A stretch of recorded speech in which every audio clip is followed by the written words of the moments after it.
and freeze objects to each other.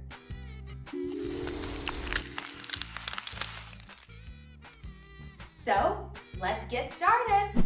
So, on a wooden board, let's pour a little bit of water. This is not gonna be everywhere.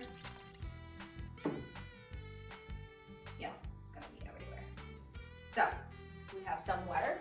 Now, we're gonna place a metallic can right in the center of the water puddle and throw, as said, 3-4 cubes of ice.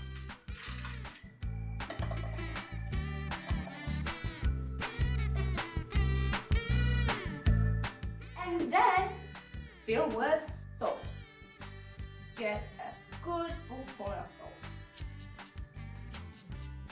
And one more. And cover in salt.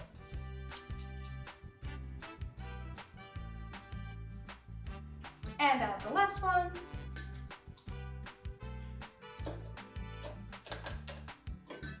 Add salt.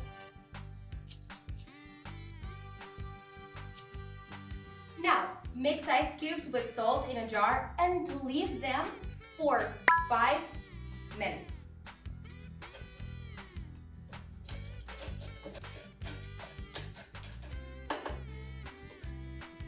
Now we wait 5 minutes.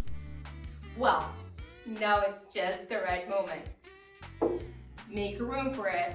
We're going to try to lift the can and see that it is frozen to the board. Wow! It's frozen to the board.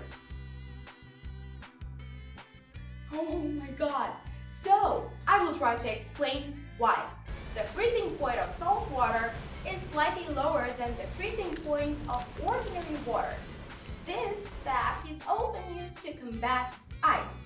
Well, the streets are sprinkled with salt. In this case, both snow and ice begin to melt even at a sub-zero temperature.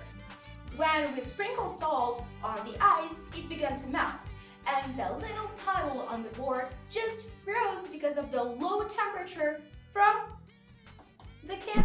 By the way, did you know that in the oceans and seas the water is salty? It does not freeze at a temperature of 32 Fahrenheit. For such water to freeze, the temperature must drop to 28.76. But we have even more fantastic experiments in our channel. Subscribe to the channel.